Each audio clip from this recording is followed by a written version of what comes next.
Saudamos a você com a graça e a paz do Senhor Jesus Cristo.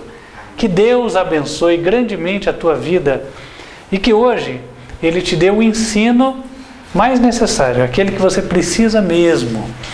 Hoje nós vamos falar de um tema o qual não me recordo se nós já o tratamos com esta riqueza de detalhes, com esta profundidade. Não quer dizer que vamos trazer muitas fontes. Nosso tema está todo baseado na Bíblia e ela será a nossa única fonte de referência na mensagem de hoje. Mas nós vamos tratar de uma frase que é muito conhecida, principalmente aqui no Brasil, por que não em outras partes do mundo, notadamente nos países de profissão católica.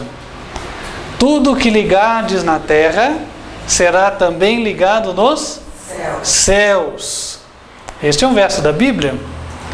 A questão é, como deve-se entender este verso? Como a Bíblia explica este verso? Porque ele nos é apresentado de uma forma. Muitos comparecem ao ensino da catequese e aprendem ele de uma forma. Mas seria esta a forma de Deus? Aquilo que Deus quis dizer? Nós vamos avaliar isso. E também nós vamos avaliar aquele outro texto. Se perdoardes os pecados, serão perdoados os pecados. E se retiverdes, também o perdão será retido. Também é um texto bíblico, encontra-se no Evangelho de João, capítulo 20. Escutou-se durante muitos anos este texto. Vamos ver qual é o verdadeiro significado do mesmo. Portanto, continue conosco. Mas antes, nós vamos ter os momentos nos quais vamos poder agradecer a Deus, demonstrando a nossa fidelidade a Ele. Olha, no momento em que Satanás trabalha tanto para perverter a mensagem no tocante aos dízimos e ofertas, quão importante é que nós compreendamos claramente este assunto. No livro de Malaquias, capítulo 3, o Senhor nos diz assim, Malaquias 3,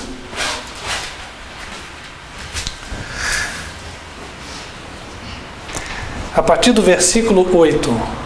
Roubará o homem a Deus? Todavia vós me roubais e dizeis, em que te roubamos? Nos dízimos e nas ofertas alçadas. Com maldição sois amaldiçoados, porque me roubais a mim, vós, toda a nação. É verdade que muitos aplicam mal os dízimos. Existem pastores aí com carros do último ano, carros importados, muito caros, custeados pelos dízimos de pessoas. Não só neles, A gente viu há pouco esse escândalo na Igreja Católica que deixa os pastores evangélicos, desculpe o termo, mas no chinelo, 11 bilhões de euros, não foi assim? 11 bilhões desviados para que cardeais, para que homens que são respeitados pelo povo vivam na base do luxo, enquanto o povo que comparece na missa é pobre, está vivendo na miséria, a maioria deles. Então, meus queridos irmãos, tudo isso está errado, é verdade. Mas daí Satanás tenta as pessoas para irem para outro lado. Então, essa história de dízimo está errada, isso não pode. Há um equilíbrio na palavra de Deus. Deus diz que os dízimos e ofertas devem ser trazidos. Ele exige de nós, como testemunho nosso perante o universo, de fidelidade para com Ele. Por outro lado, Ele nos promete que, se formos fiéis, teremos bênção. Além disso, Ele diz que os dízimos e ofertas devem ser dados à casa do tesouro, não é em qualquer lugar. Casa do tesouro é o lugar onde se prega a verdade. Versículo 10. Trazei todos os dízimos à casa do tesouro, para que haja mantimento na minha casa. Só que no mesmo livro de Malaquias, lá no capítulo 2, versículo 7, ele fala que os lábios do sacerdote, aquele que ministra no santuário, guardarão a ciência, o conhecimento, e da sua boca buscarão a lei, porque ele é o anjo do Senhor dos Exércitos. Então a casa do tesouro é o lugar onde os ministros ensinam a lei de Deus. O lugar onde está apresentando outra mensagem, né, que é só para você trazer dinheiro, a outra mensagem ensinando você a ser supersticioso, acreditar em amuletos, uma série de coisas que a Bíblia condena. Todos estes lugares não são considerados por Deus como a casa do tesouro. A casa do tesouro é onde são ensinados os 10 mandamentos de Êxodo 20, do primeiro ao último. O primeiro que fala para não adorar a Trindade, esse Deus falso pagão, que veio lá da antiguidade, na época da Torre de Babel. E também para você não guardar o dia falso de repouso. O dia de repouso que está na Bíblia não é nem o domingo, nem a sexta-feira. Há outro dia de repouso, o 7º dia da semana. Esse é o dia do Senhor. Então, irmãos, voltando a Malaquias 3, verso 10, depois que nós obedecemos fielmente a ordem de Deus, trazemos os dízimos à casa do tesouro, onde se prega a lei, para que haja mantimento ali e o verdadeiro evangelho possa ser pregado. Então, depois disso, que façamos prova de mim, diz o Senhor dos Exércitos, se eu não vos abrir as janelas do céu e não derramar sobre vós uma bênção tal que dela vos advenha a maior abastança. E por causa de vós repreenderei o devorador, para que não vos consuma o fruto da terra, e a vide no campo não vos será estéril, diz o Senhor dos Exércitos. E todas as nações vos chamarão bem-aventurados, porque vós sereis uma terra deleitosa, diz o Senhor dos Exércitos. As promessas de Deus são certas. Se cumprimos a condição, podemos aguardá-las. Mas a condição também é clara. Não é, eu vou me desincumbir disso. Fiz caridade, está ótimo. Ajudei os pobres, está ótimo. Bom, pode estar ótimo na minha mente, mas na de Deus não está. A mente de Deus está ótimo se nós fazemos o que Ele pediu. Amém? Então, meus queridos irmãos, que possamos nós sermos fiéis a Ele.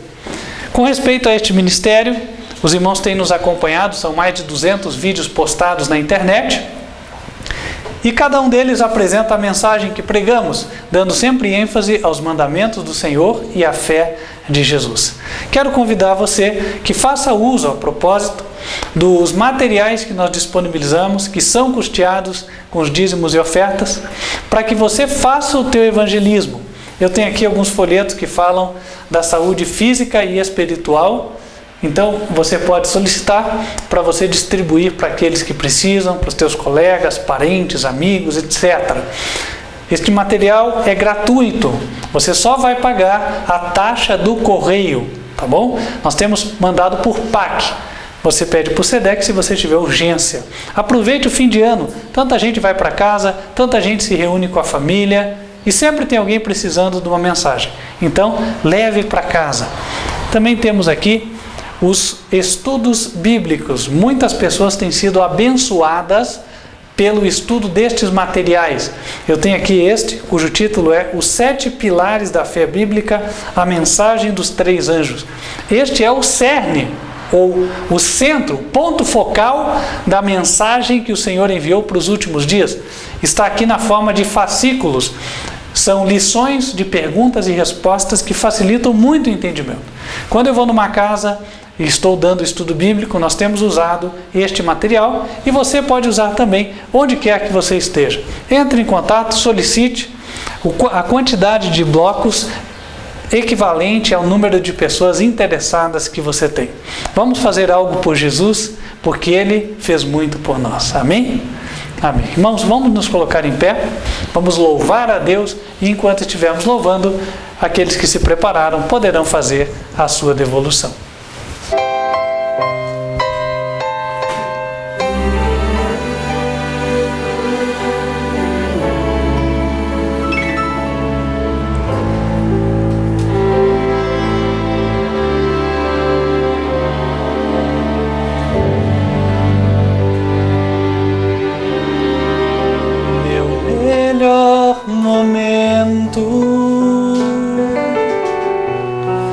Foi quando com Cristo tive um encontro que jamais esquecerei.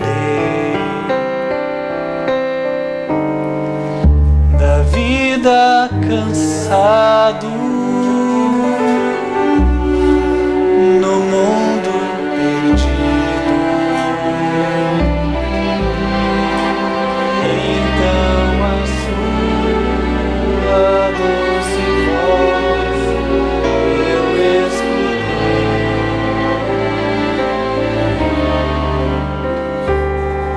Com tanto amor me chamou, amor que eu jamais fiz por merecer.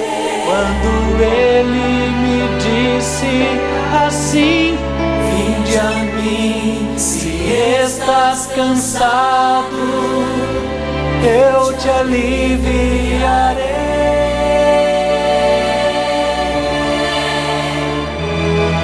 Com tanto amor me atraiu,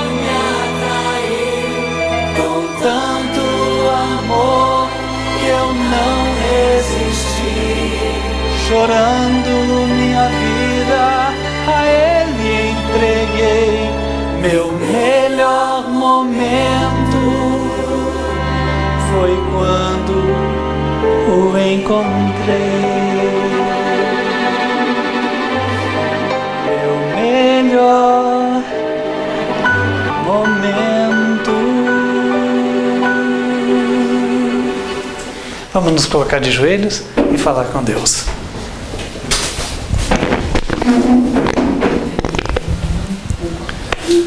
Santo e bom Deus, que nos altos céus habitas, queremos pedir que o Senhor aceite estas humildes contribuições e abençoe-as para que elas possam render o máximo para a Tua obra. Abençoa, Senhor, cada um dos dizimistas, cada um dos ofertantes, para que o Senhor prospere as suas vidas, prospere os seus empreendimentos, os seus negócios, abra as portas para cada um, ó Deus, a fim de que eles tenham o suficiente para eles, mas também para contribuir com a Tua tesouraria. Amém. Abençoa cada um também, Senhor, que está atravessando dificuldades financeiras.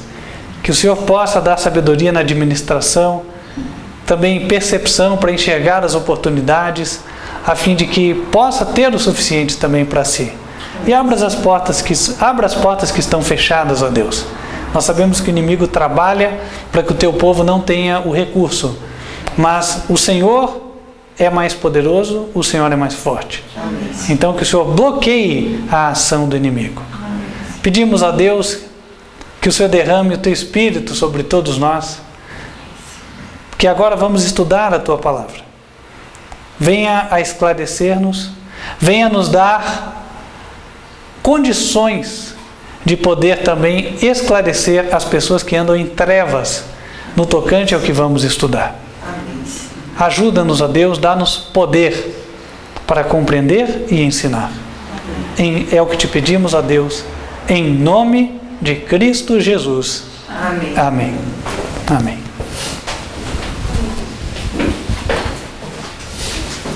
Queridos irmãos, como nós anunciamos há pouco, vamos estar estudando sobre algumas declarações de Cristo.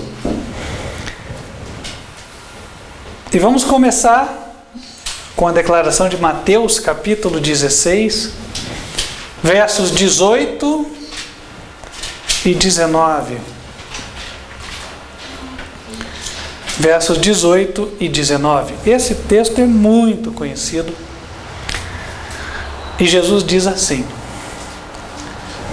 pois também eu te digo que tu és Pedro, e sobre esta pedra edificarei a minha igreja, e as portas do inferno não prevalecerão contra ela.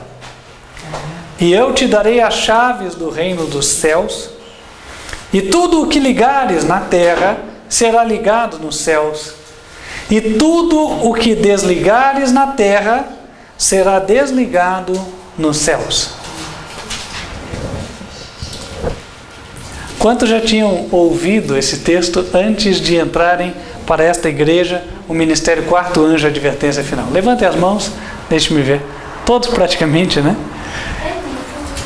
Este texto é muitas vezes repetido e usado como argumento em prol da submissão ao líder da Igreja Católica, que se auto-intitula Papa, nós não podemos falar isso. A Bíblia diz que a ninguém chameis Pai, senão aquele que está nos céus. O sentido é o Pai espiritual. E toda religião que procede de baixo, ela usa esse termo. Um exemplo disto é quando você vai nesses centros, terreiros, onde notadamente se adora o outro, o inimigo. Ali, a pessoa que é o médium, que recebe o demônio, ele é chamado de Pai, Pai de Santo, não é verdade? Satanás faz isso exatamente para contrariar a palavra e a vontade de Deus. E as pessoas se colocarem voluntariamente em submissão a uma pessoa. Deus não quer que nós sejamos guiados por outra pessoa. Em assuntos espirituais, o nosso guia é a palavra de Deus. Santifica-os na verdade, disse Jesus. A tua palavra é a verdade. João capítulo 17. Irmãos, agora, o que quer dizer então este verso? Para entendermos, a Bíblia tem que se autoexplicar, não é verdade? Porque aí eu não vou trazer a minha opinião. A minha opinião, ela deve ficar guardada para mim, a menos que ela concorde com o que a Bíblia diz. E para entender, nada melhor do que nós lermos o próprio contexto da passagem, porque aí fica claro. Então nós vamos ler novamente, só que começando do versículo 13, e nós vamos até o versículo 23. E chegando Jesus às partes de Cesareia de Filipe, interrogou os seus discípulos, dizendo: quem dizem os homens ser o Filho do Homem? E eles disseram: uns João Batista, outros Elias, e outros Jeremias ou um dos profetas. E disse-lhes ele: e vós, quem dizeis que eu sou? E Simão Pedro, respondendo, disse: tu és o Cristo, o Filho do Deus vivo. E Jesus, respondendo, disse-lhe: bem-aventurado és tu, Simão Bar-Jonas, porque não foi carne e sangue quem tu revelou, mas meu Pai que está nos céus. Por isso também eu te digo que tu és Pedro. Vou parar aqui. Quando ele fala no verso 18, tu és Pedro, ele estava mencionando o nome daquele discípulo, é isso? Eu não estou propondo uma pegadinha para os irmãos, mas se vocês observarem bem, no versículo 17, Jesus acabou de falar o nome daquele discípulo. E Jesus respondendo disse-lhe: bem-aventurado és tu, Simão Bar-Jonas, que quer dizer filho de Jonas. Simão era o nome dele. Só que Jesus disse: você depois vai se chamar Pedro. Por quê? Ora, quem conhece a Bíblia entende claramente isso. Nome na Bíblia representa o quê? Missão ou caráter. Missão ou caráter. Um exemplo: Jacó, enganador, enganou o seu pai. Só que quando ele obteve a vitória espiritual, Jesus mudou o nome de Jacó e mudou ele para qual? Israel, que significa vencedor. E aí Jesus olha para Simão e disse: você se chamará Pedro. Não quer dizer que ele já se chamasse Pedro. Mais tarde, no livro de Atos, aí sim, ele é sempre cognominado Pedro. Mas aqui, Jesus ainda o chama Simão. Simão não era aquilo que ainda haveria de ser, não é verdade? Simão era um pecador. Simão estava sendo lapidado por Jesus. Assim como nós. Nós ainda não somos o que havemos de ser. E aí ele disse: eu te digo, tu és Pedro, e sobre esta pedra edificarei a minha igreja. Pedro seria lapidado por Jesus. Pedro seria preparado, santificado, e quando ele estivesse pronto, Jesus ia confiar um encargo a ele. Um encargo que não seria único, inclusive. Afinal de contas, quantos foram os apóstolos? 12. E Pedro, segundo nós vemos, não foi designado especificamente para os não-judeus. Outro foi levantado com esta missão. Quem foi? Quem foi levantado como apóstolo dos gentios? Alguém se lembra? Paulo. Paulo foi o apóstolo dos gentios, né? Olha as cartas que ele escreveu para os não-judeus. Filipenses, para os de Filipos, Colossenses, para os de Colossos, Tessalonicenses, para os de Tessalônica, 1 e 2 Coríntios, para os de Corinto, não é verdade? Então nós vemos, Paulo foi o apóstolo dos gentios. Mas, então Pedro não teria sobre si o encargo de toda a igreja, mas ele teria alguma missão, ele teria uma obra no reino. Ele falou: Simão, você se tornará uma pedra. Pedra representa o quê? Algo sólido, algo firme. Pedro ainda não era firme na sua fé. Aqui ele disse que Jesus era o Filho de Deus. Porém, quando Jesus estava para ser crucificado, quando Jesus estava sendo julgado, alguém perguntou para Pedro sobre Jesus, e o que Pedro falou? Não conheço este homem. Esse é mais um aí. Não é verdade? Simão era a pedra? Ainda não era uma pedra. Ele estava mais para a areia do que para a pedra. Não é verdade? Estava movediço. Tanto que no final do Evangelho de João, vamos abrir lá. Evangelho de João, último capítulo. Jesus, ele fala para Pedro que quando ele estivesse preparado, ele teria uma obra.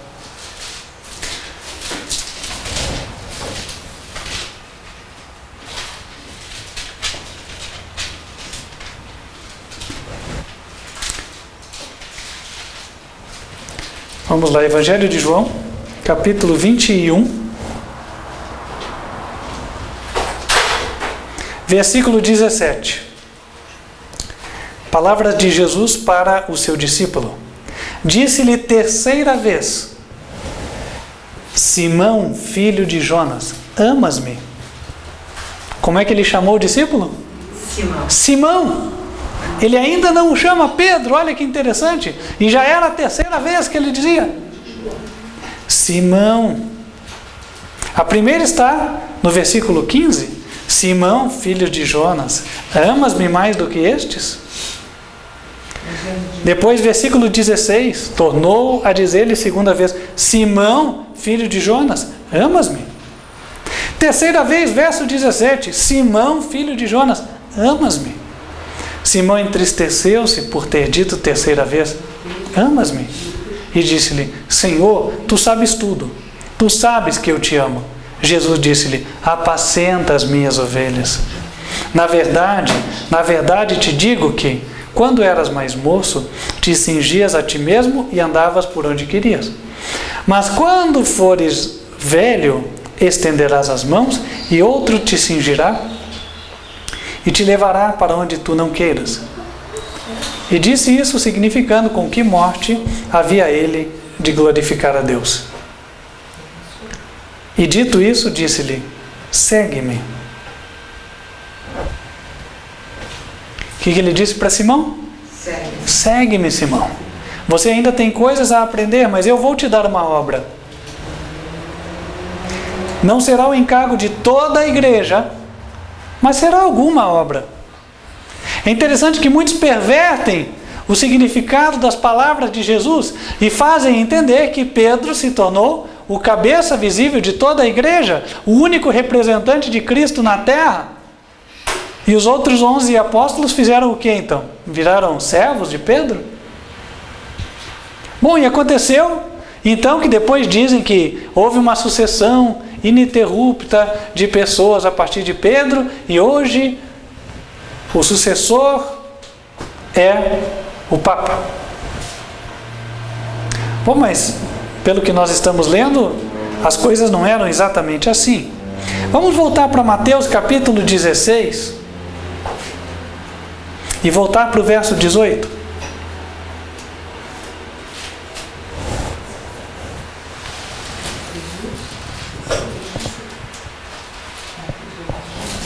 Mateus 16, versículo 18. Aliás, irmãos, perdão, ainda me escapou uma coisa que nós tínhamos que comentar lá em João capítulo 21. Ali está a prova de que Jesus não transferiu o senhorio da igreja para o seu discípulo. No versículo 20, a Bíblia diz que Pedro olhou para João, o discípulo amado.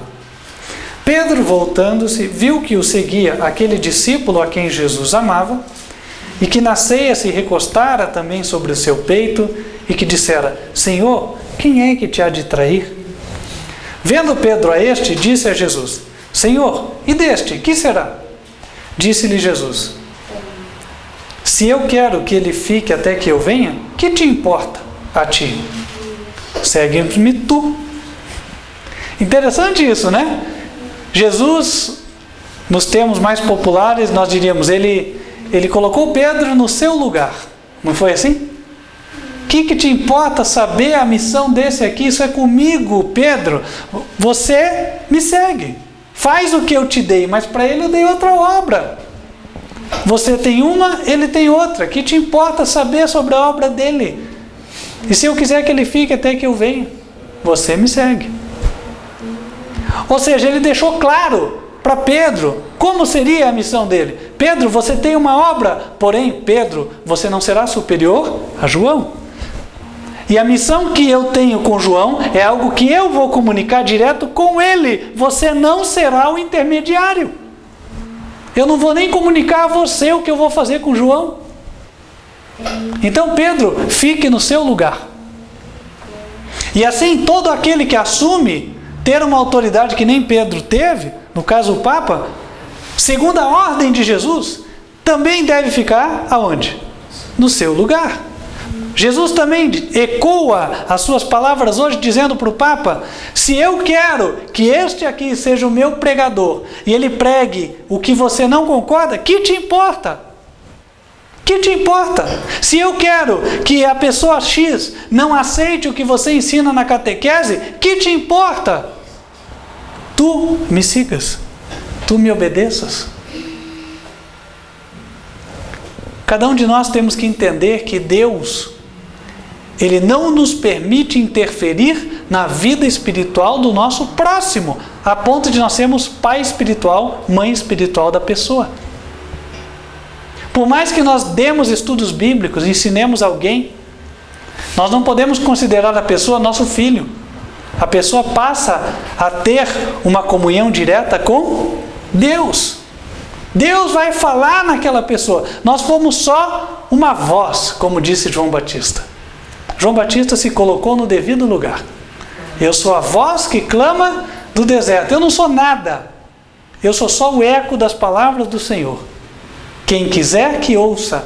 Quem não quiser, tome a sua decisão. Todo ministro verdadeiro do Evangelho deve se considerar apenas uma voz. Quando eu ouço que a pessoa tal ganhou uma oportunidade de pregar, né, e ela teve lá uma grande chance, oh, glória a Deus, que bênção! O Evangelho está sendo pregado, porque boca não importa. O que importa é que a mensagem vá. Não é verdade? Né? Outro dia um irmão nosso, né, nosso querido irmão, falou: olha, aqui abriu uma oportunidade, vou dar um curso aqui sobre a nossa mensagem num local específico. Falei: amém, glória a Deus, vamos auxiliar para que o irmão consiga. Deus te use, irmão Jobson. Então, amém.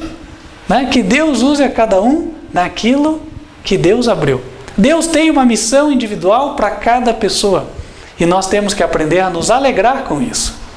Quando disseram para João Batista, olha, Jesus batiza mais do que você, ele fala, bom, quem tem a esposa é o noivo. Jesus é o dono da igreja.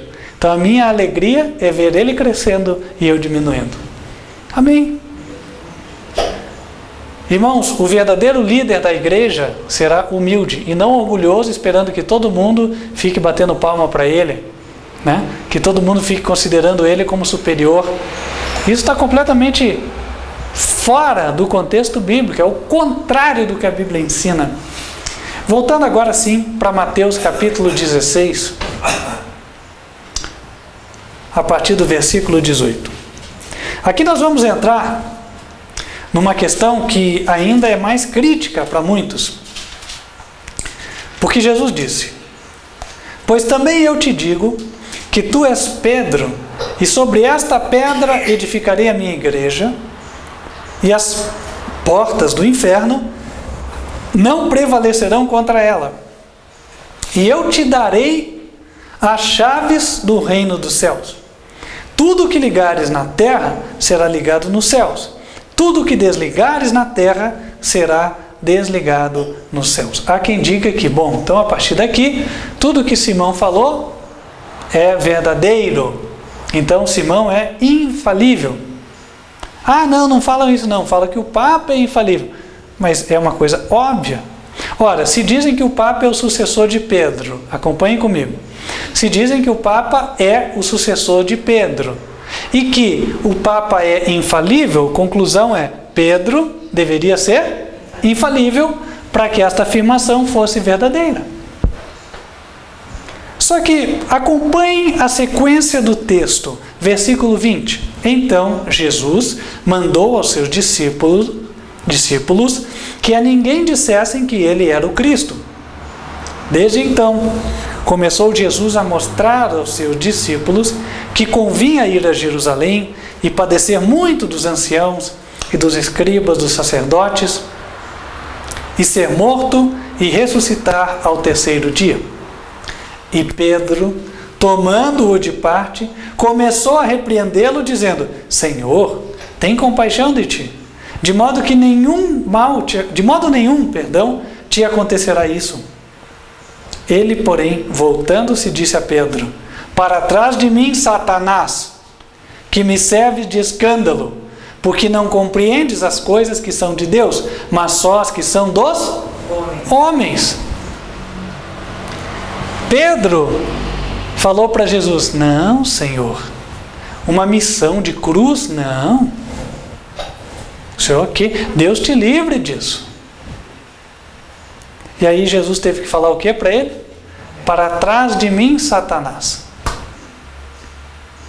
Pedro falou ex cátedra aqui?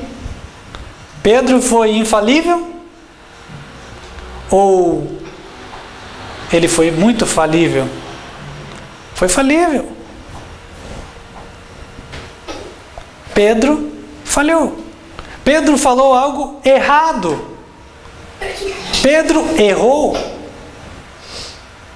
Isso mostra que os sucessores de Pedro, se dizem sucessores dele, também são falíveis e erram.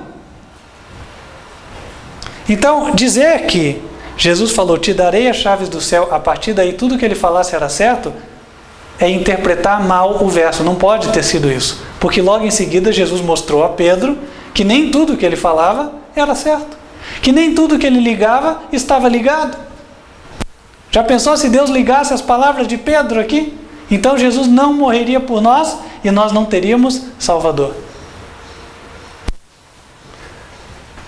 Então o que significa? Bom, ele diz, tu és Pedro, sobre esta pedra edificarei a minha igreja. A gente já estudou isso outra vez. A pedra aqui é a confissão que Pedro fez.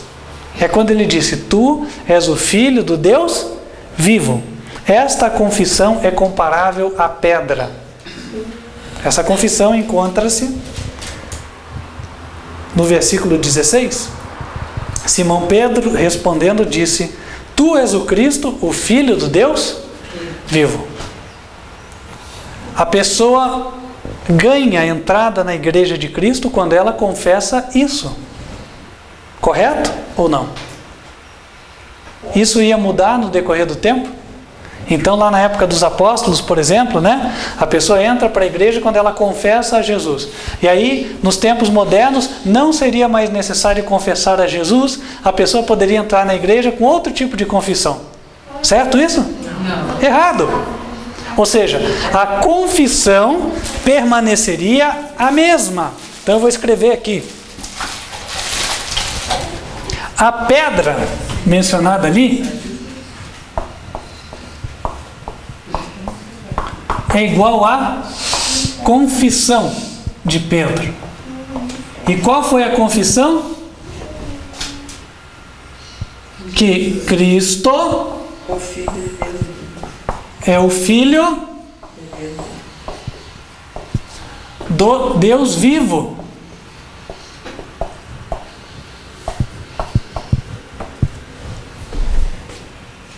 Que Jesus era o Cristo.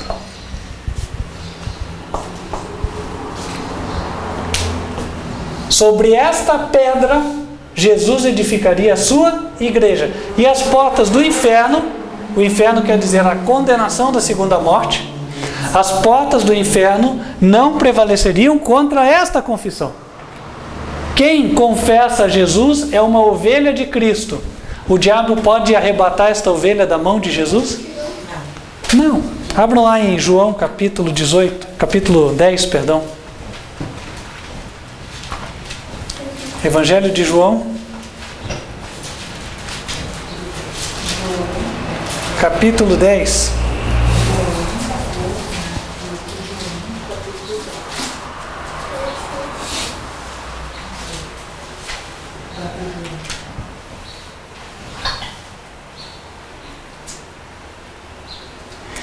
Versículos 27 e 28. As minhas ovelhas ouvem a minha voz, e eu conheço-as e elas me seguem. E dou-lhes a vida eterna, e nunca hão de perecer, e ninguém as arrebatará das minhas mãos. Por isso que as portas do inferno não prevalecerão contra esta confissão.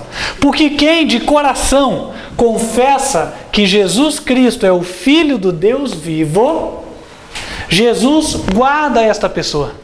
Jesus protege esta pessoa. Ajuda ela a não pecar e ela não vai para o inferno. Entende? As portas do inferno nunca vão prevalecer contra esta confissão. Agora pergunto, as portas do inferno poderiam prevalecer contra Pedro?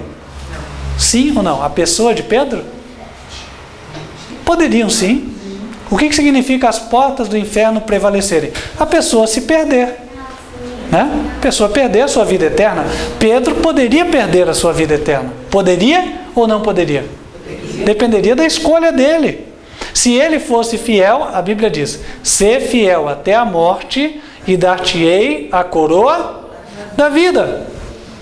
Apocalipse 2, versículo 10. Mas e se Pedro abandonasse o caminho e se tornasse infiel? O que ia acontecer? Vamos abrir em Ezequiel capítulo 18.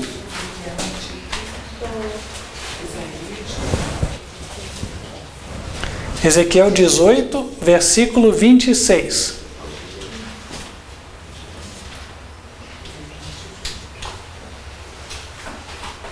Diz assim: desviando-se o justo da sua justiça e cometendo iniquidade, morrerá por ela.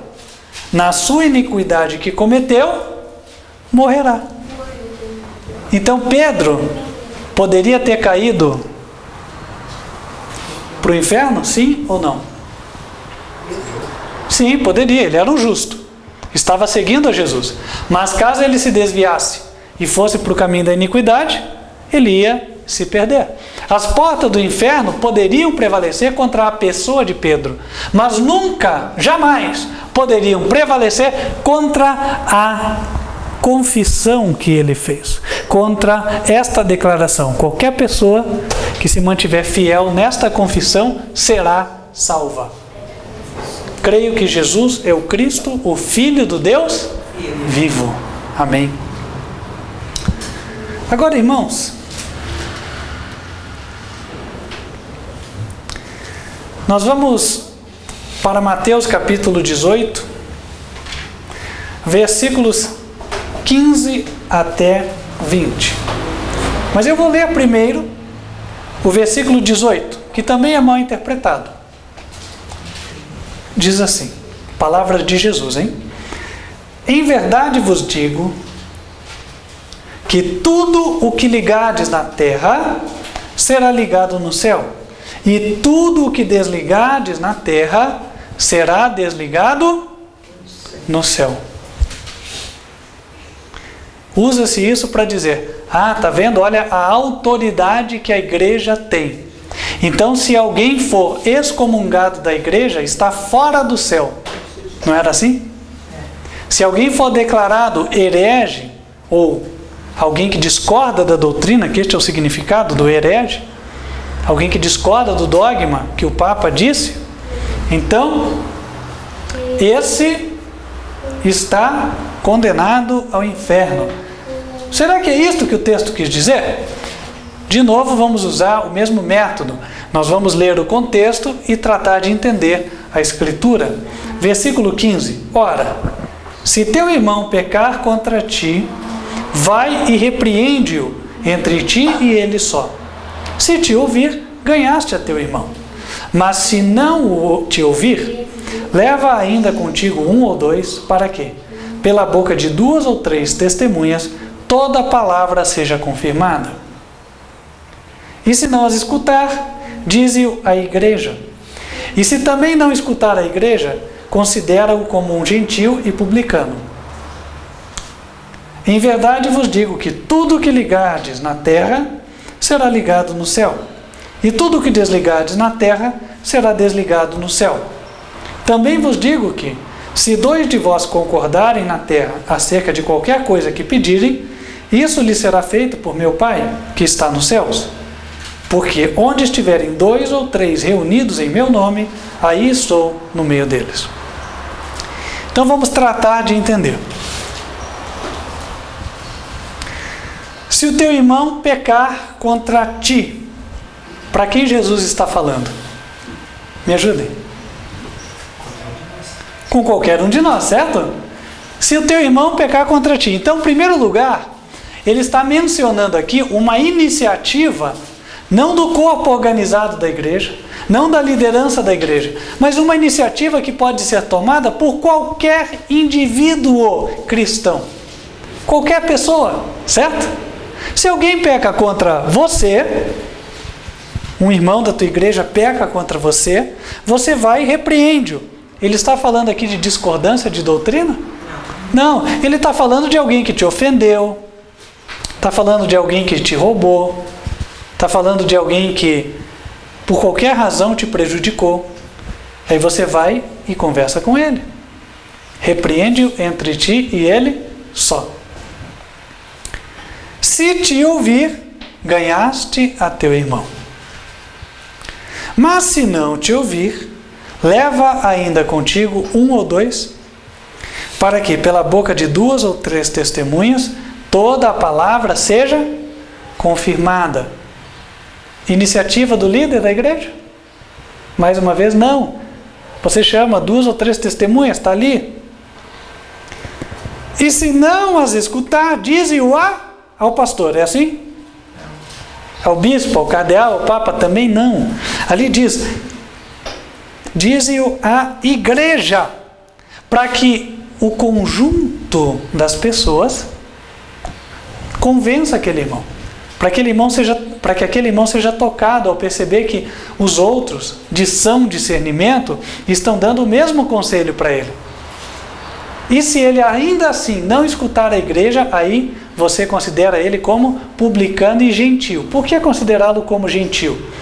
O gentil naquela época era visto como alguém de fora da igreja. Então, se uma pessoa não escuta a igreja, permanece no seu próprio caminho, enquanto a igreja anda em outro caminho, naturalmente essa pessoa vai sair da igreja. Não precisa ninguém expulsar, ela mesma vai sair. Não é verdade? É o que acontece. Quem não está em concordância com a igreja, não fica. E aí, quando seguiu-se estes 3 passos, quando buscou-se de todas as formas levar aquele irmão à razão, levá-lo a entender o seu erro, mas ele é teimoso, ele é pertinaz, ele é persistente no erro. Então, agora sim cumpre-se o verso 18. Em verdade vos digo que tudo o que ligardes na terra será ligado no céu, e tudo o que desligardes na terra será desligado no céu. Aqui, irmãos, nós, da pequena igreja de Cristo, encontramos um alento. Muitos saíram do nosso meio. Como nós devemos considerá-los? Ah, será que ele tinha razão? É assim? Não. O apóstolo João refere-se aos que saíram do meio da igreja apostólica com outras palavras. Deixa marcado aqui, a gente vai voltar, mas nós vamos abrir lá em 1 João. Primeira carta a João.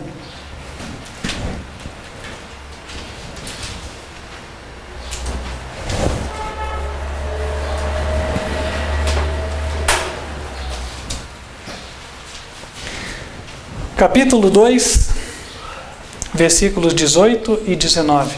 18 para frente. Filhinhos, já é a última hora.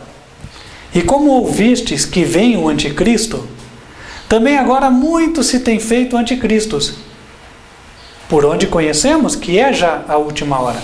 Quem é anticristo? É aquele que batalha contra Cristo e contra a sua obra. Então alguém que já esteve conosco e hoje está trabalhando contra este ministério, aos olhos de Deus ele é um anticristo. Está trabalhando contra a obra de Cristo. Versículo 19, olha o que João diz. Saíram de nós, mas não eram de nós. Porque se fossem de nós, ficariam conosco. Mas isto é para que se manifestasse que não são todos de nós. E vós tendes a unção do Santo e sabeis tudo. Não vos escrevi porque não soubesseis a verdade, mas porque a sabeis, e porque nenhuma mentira vem da verdade. Então, para a pequena igreja dos fiéis, Deus nos dá estas palavras de alento, fala, olha, aqueles que saíram de nós é porque não eram de nós, porque eles não estão com a verdade. Então, por isso eles saíram, porque aquele que está com o erro não vai ficar junto com aquele que está com a verdade. Entendem? Então, em lugar da gente deixar o inimigo nos vencer com aqueles pensamentos, ai, será que ele estava certo? Não. Nós podemos orar por eles e falar, Senhor, tira eles do erro.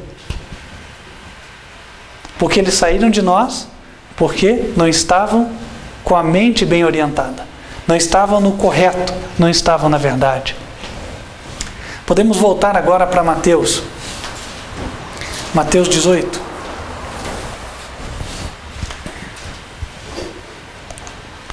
Outro detalhe que transparece pelo contexto. No versículo 19 ele falou, se 2 concordarem na terra acerca de qualquer coisa que pedirem, isso será feito por meu Pai. A razão para isso, verso 20. Porque onde estiverem 2 ou 3 reunidos em meu nome, aí estou eu no meio deles. Gente, como isso é interessante, né? Jesus fundou a igreja do Espírito Santo. Preste atenção na pergunta. Jesus fundou a igreja do Espírito Santo? Não. Ele fundou a igreja dele, certo? Tem tanta igreja hoje que enfatiza o Espírito Santo, não é assim? Está errado. Está errado.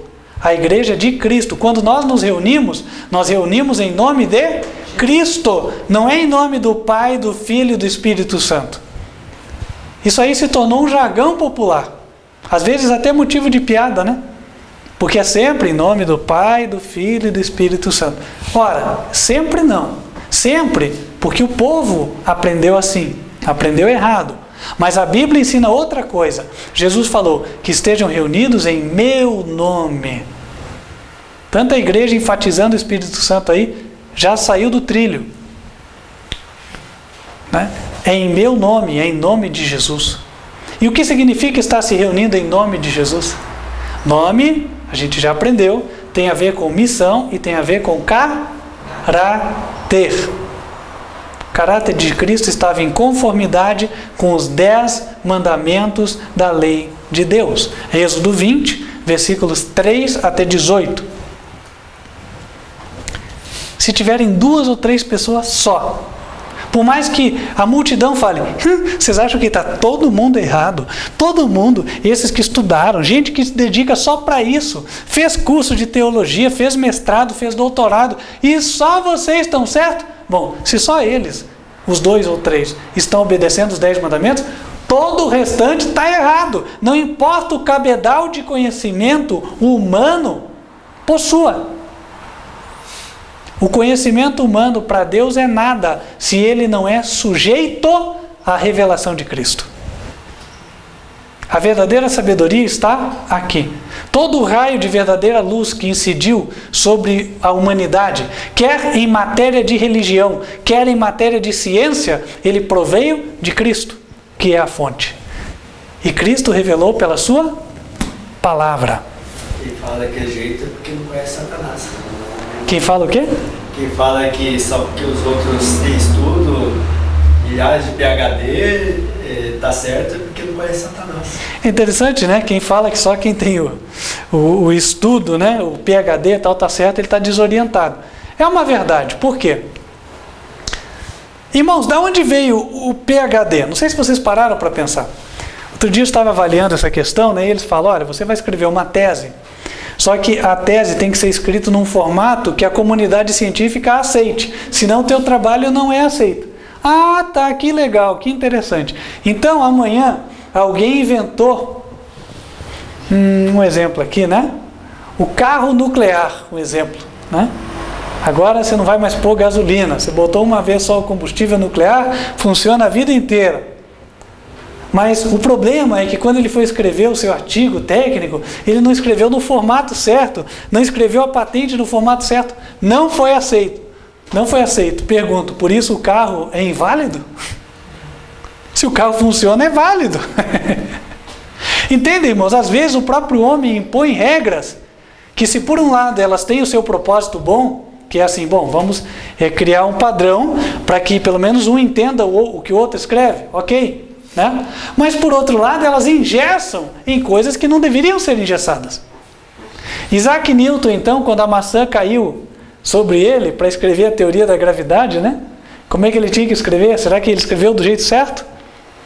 Pelo fato dele não ter escrito da forma certa, a teoria dele foi rejeitada? Foi assim? Foi invalidada?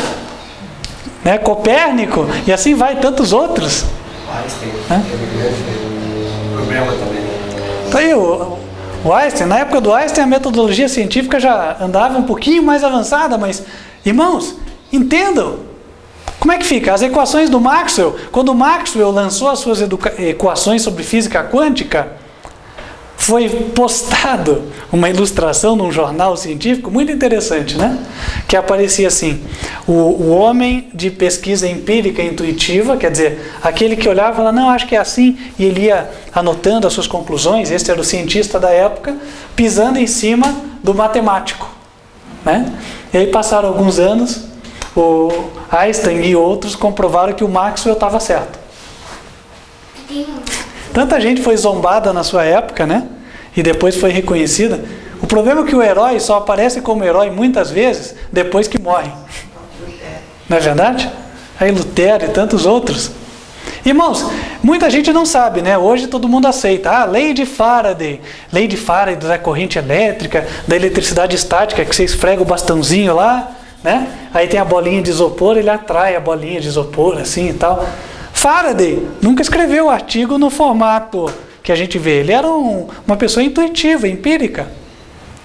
Então essa ideia, inclusive trazida para a religião, né? Ah não, quem sabe em matéria de Bíblia é o PhD. Irmãos, isso é um chapéu que alguém construiu e quer colocar em cima da cabeça de todo mundo. Não é assim. Pedro era pescador, quase iletrado. João também, e esses deixaram a escritura. Agora, para estudar o que o pescador escreveu, tem que ser PhD? Olha só, vê se faz sentido. Não faz sentido, não é verdade? Entendem, irmãos? Então, meus irmãos, a palavra, ela foi dada para quem tem coração aberto e humilde. Esse vai entender. Amém? Continuando. Agora nos falta o último verso que nós queremos comentar na mensagem de hoje. Está no Evangelho de João, capítulo 20. Evangelho de João, capítulo 20.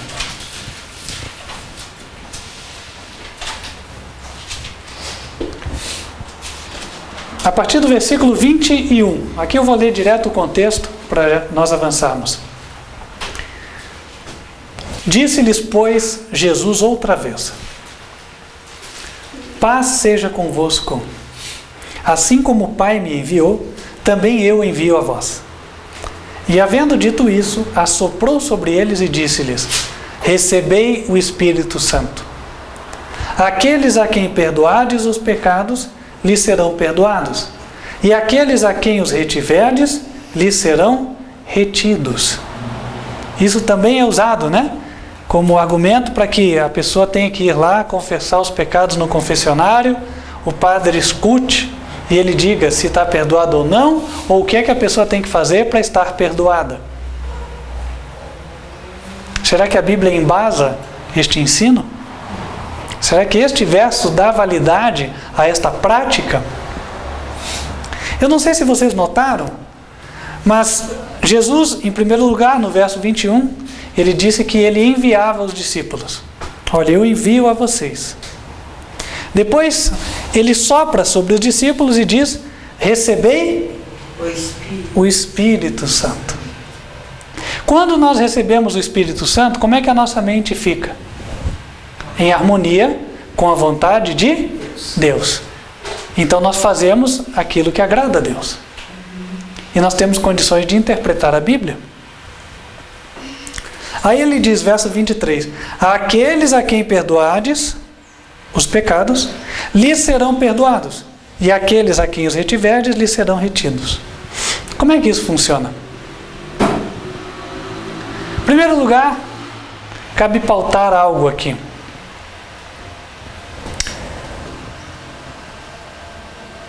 Quem realmente pode perdoar pecados? Certa vez, Jesus chegou para o paralítico e disse: perdoados estão os seus pecados. E os judeus se escandalizaram e fizeram a pergunta: mas quem pode perdoar pecados senão Deus? A lei é de Deus. Quando nós transgredimos a lei, nós pecamos contra Deus. Então quem pode perdoar? Quem foi ofendido? Deus. Certo? Ele foi ofendido. Agora, quando aqui o meu próximo peca, ele pecou, foi contra mim ou foi contra Deus? Então que autoridade tenho eu para perdoar o pecado dele? Nenhuma. Né? Agora então como é que fica essa questão? A quem perdoardes os pecados, lhes serão perdoados. Aqueles a quem os retiverdes, lhes serão retidos. Jesus só pode dizer isso depois de assoprar o Espírito Santo sobre os discípulos. Vamos entender. O ser humano, antes de receber o Espírito Santo, ele faz a sua própria vontade. Não é assim? Ele condena quem ele acha que deve ser condenado e ele absolve quem ele acha que deve ser absolvido. E muitas vezes, né, se ele é um juiz, pode ser até que ele receba um dinheirinho para condenar o inocente e absolver o culpado. Pode acontecer. Agora, quando a pessoa se submete a Cristo, ela passa a integrar o reino de Deus. E aí acontece que esta pessoa, ela passa a pensar como Cristo pensa. E ela passa a avaliar as situações da mesma forma que Cristo avalia. Abram lá em 1 Coríntios, capítulo 2, por favor. Marquem aqui que a gente vai voltar. Mas vamos para 1 Coríntios, capítulo 2.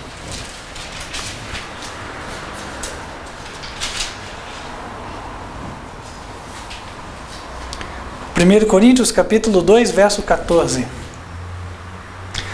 Ora, o homem natural não compreende as coisas do Espírito de Deus, porque lhe parecem loucura, e não pode entendê-las, porque elas se discernem espiritualmente. Mas o que é espiritual discerne bem tudo, e ele de ninguém é discernido. Porque quem conheceu a mente do Senhor para que possa instruí-lo? Mas nós temos a mente de Cristo. Quando nós recebemos o Espírito Santo, nós temos a mente de Cristo. A gente avalia uma situação da forma que Cristo avalia também. Vamos dar exemplos práticos para entender. A pessoa chega aqui toda afobada, fala algumas coisas. Daí ela diz assim, não, só estou desabafando. Mas o homem espiritual olha e fala, nossa, olha o espírito que veio junto com essa pessoa aí. Estava com o outro. Não é assim? É ou não é? Como é que a gente pode ter essa leitura? Porque o Espírito Santo de Deus nos faz entender isso. Não é verdade? Olha, esse aí veio com o outro. Já carregou o espírito aí junto com ele, né? O espírito mau o acompanha. Agora, você fala isso para alguém que não está nem aí para a religião, ele vai falar que você é um maluco. Não é assim? Para de falar coisa, tem nada a ver. Esse negócio de diabo está na cabeça das pessoas. O diabo e o Deus está dentro de nós. Não é assim? Quem não é espiritual não discerne, mas quem é espiritual discerne. E aí chega uma pessoa, né? E ela vem falando aqui, não, tudo bem, me desculpe. Isso mostra que a pessoa está arrependida ou é só um meia-culpa que a gente chama? Né? É um meia-culpa, tipo um político. Você vai considerar que essa pessoa está perdoada por Deus? Não. Por quê? Porque você é o juiz e porque você tem autoridade de perdoar pecados, ou porque você sabe que aquela pessoa não está sendo sincera e Deus não pode aceitar a hipocrisia. Entenderam a diferença? Não é porque nós tenhamos autoridade de perdoar ou não alguém, mas tendo a mente de Cristo, nós sabemos quem cumpriu as condições para o perdão e quem não cumpriu. Porque as condições para que alguém seja perdoado estão claramente explicadas na Bíblia. Se confessardes os vossos pecados, Ele é fiel e justo para vos perdoar os pecados. Então alguém que não confessa, você sabe que ele errou, mas fica negando, está perdoado? Adianta falar da misericórdia, do amor de Deus para essa pessoa? Olha, Deus já te perdoou, você está salvo. Não, nós estaríamos enganando este indivíduo. Nós não podemos fazer isso com verdade. Entende? Neste sentido, a igreja, quando daí fala para uma pessoa dessa, os teus pecados não estão perdoados, ele está só informando que, de acordo com a palavra de Deus, ele não está perdoado mesmo. Não é porque a pessoa tem autoridade de perdoar ou não perdoar. Não é porque a pessoa se colocou na cadeira de juiz, mas é porque Deus deu o discernimento espiritual. É neste sentido que o verso fala. Vamos voltar lá para João. Agora vai ficar claro. João, capítulo 20, né? Versículos 22 e 23. E havendo dito isso, assoprou sobre eles e disse-lhes: recebei o Espírito Santo. Aqueles a quem perdoardes os pecados, lhes serão perdoados, e aqueles a quem os retiverdes, lhes serão retidos. Irmãos, a igreja recebe pela palavra condições de avaliar. A Bíblia inclusive fala que quem está arrependido faz a restituição. O que é isso? Devolve. Zaqueu falou: Senhor, se alguém eu roubei, eu vou devolver 4 vezes mais. Aí Jesus falou: amém. Então aqui tem um filho de Abraão. Nós usamos o mesmo critério bíblico. Isso não faz de nós juízes. Agora, uma coisa é certa, Deus está nos preparando para sermos juízes. Isso sim. O apóstolo Paulo fala: não sabem que nós vamos julgar até os anjos?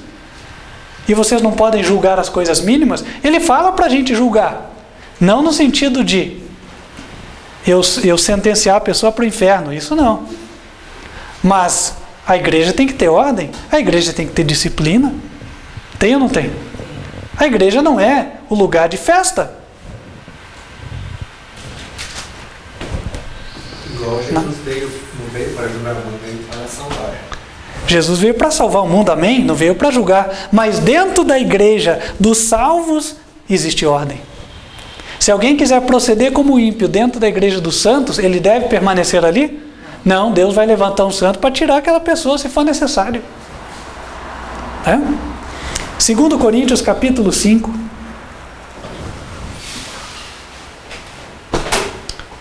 Segundo Coríntios capítulo 5.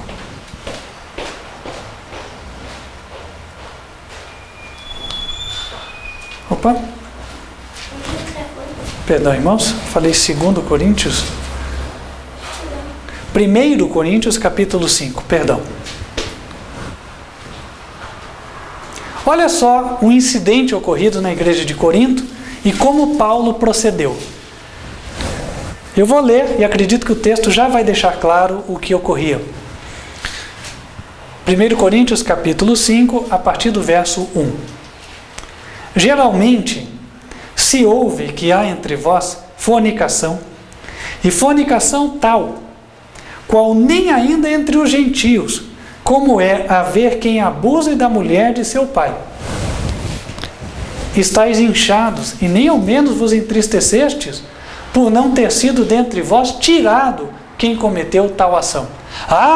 Quem pode julgar é só Deus. Imagina, ele é um pecador. Foi assim que Paulo agiu? Causou escândalo para a igreja. Paulo falou, ação. Verso 3. Eu, na verdade, ainda que ausente no corpo, mas presente no espírito, já determinei, como se tivesse presente, que o que tal praticou, em nome do Senhor Jesus Cristo, juntos vós e o meu espírito, pelo poder de nosso Senhor Jesus Cristo, seja entregue a Satanás, para a destruição da carne, para que o espírito seja salvo no dia do Senhor Jesus. Traduzindo em outras palavras, olha, eu já determinei de mente, em espírito, que vocês excluam esta pessoa, para que ele fique fora da igreja, perceba que está fora, que ele está agora no domínio de Satanás e não no divino, e aí ele possa se arrepender e vir arrependido. Então, para que a carne esteja entregue a Satanás, porém, o espírito seja salvo. A carne entregue a Satanás no sentido de, quer andar segundo a tua carne? Quer continuar no pecado? Então, é fora da igreja. Você não vai continuar causando escândalo aqui. Né? Agora, uma vez fora e arrependido, vai ser bem recebido. E agora ele vem como uma nova criatura. Entende, irmãos? Então, tudo que ligares na terra será ligado no céu. E é interessante porque o apóstolo Paulo não diz, eu, líder da igreja, já determinei e vocês cumpram. Não foi assim. Ele falou, eu disse que vocês façam. E eu estou apoiando vocês. Ou seja, quem deveria tomar a iniciativa para excluir aquele? A igreja, os membros. Vocês não viram ele falando, olha, eu estou até estranhando como é que vocês mesmos já não tiraram ele. Então, irmãos, ele mostra que a autoridade não é, o líder tem autoridade de perdoar pecados. Não, qualquer crente recebe a visão espiritual de Deus para avaliar se alguém está no caminho do perdão dos pecados ou no caminho da condenação. Você avalia.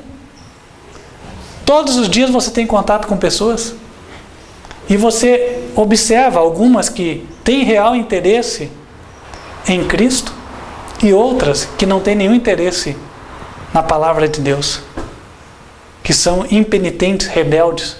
Observa ou não observa? Você observa. Nesse sentido você discerne. Deus não pede para você sair com a vara falando, você é condenado, você é salvo. Mas por outro lado, você na tua mente sabe. Isso é o discernimento espiritual. Então a Bíblia, irmãos, ela não autoriza em nenhum momento eu, por iniciativa própria, sair condenando e absolvendo alguém. Mas por outro lado, a Bíblia diz que eu terei o discernimento para saber quem está com o perdão e quem não está. Nesse sentido, aqueles a quem perdoardes estarão perdoados, aqueles que não perdoardes não estarão perdoados. É neste sentido. É termos a mesma visão que Deus tem. Isso só é possível quando o Espírito Santo é concedido a cada um de nós. Meus queridos irmãos, nós estivemos estudando aqui sobre alguns versos que são distorcidos. E nós não podíamos encerrar sem ler este verso que é chave, acredito, no contexto do que nós estudamos hoje. Sempre nós vamos estar diante de um contraste. O ensino de homens versus o ensino da palavra de Deus. Superstição versus verdade. E em João, capítulo 17, versículo 17, Jesus disse, em sua oração ao Pai, santifica-os na verdade. A tua palavra é a verdade. E aqui fica o apelo do céu para nós. Quem gostaria de pautar a sua conduta, de se conduzir de acordo com o que a Bíblia ensina e não de acordo com o que os homens ensinam? Amém. Em nome de Jesus. Que assim seja. Que nós sejamos as fiéis ovelhas do Senhor Jesus e ouçamos somente a sua voz. Não importa o que a maioria diga, o que importa é o que Jesus diz. Vamos orar?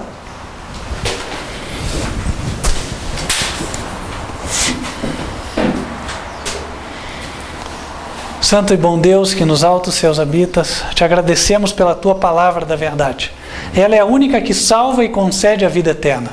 Ela é a única luz verdadeira que veio ao mundo, porque ela é que testifica do teu Filho amado, Cristo Jesus. E é a luz dela que nós queremos conduzir as nossas vidas. Nós não queremos, Senhor, ficar enganados, enredados por trevas. Por isso, Senhor, venha varrer todas as trevas das nossas mentes. E ajuda-nos, ó Deus, nos aproximarmos cada vez mais da luz. Perdoa os nossos pecados, guia-nos, dá-nos forças para te obedecer. Abençoa também todos aqueles que ainda vagueiam em trevas, ó Deus. Concede aos teus servos poder e oportunidade para que possam levar esta verdade até eles. E eles também sejam iluminados e tenham seus entendimentos esclarecidos. Amém. Te pedimos estas bênçãos em nome do Senhor Jesus Cristo. Amém. Amém. Amém. Querido irmão, querida irmã, te convido para o nosso próximo encontro, que está pré-marcado para terça-feira, a partir de 8h20 da noite, horário de Brasília, pelo canal YouTube, youtube.com/TV Advertência Final, onde você estará mais uma vez recebendo a palavra do Senhor. E desde já vamos orando para que tenhamos uma boa conexão com qualidade. Estivemos trabalhando para isso, existe uma conexão física ali, também fixa, e existe também uma linha de celular com um modem novo que já foi adquirido e esperamos que consigamos, portanto, ter uma excelente transmissão. Vamos fechar os olhos e pedir as bênçãos do Senhor. Que o Senhor vos abençoe e vos guarde. Que o Senhor faça resplandecer o seu rosto sobre vós e de vós tenha misericórdia. Que o Senhor sobre ti levante o vosso rosto e vos dê a paz. Amém. Estamos despedidos em nome do Senhor Jesus. Que Deus te abençoe e até o nosso próximo encontro. Amém.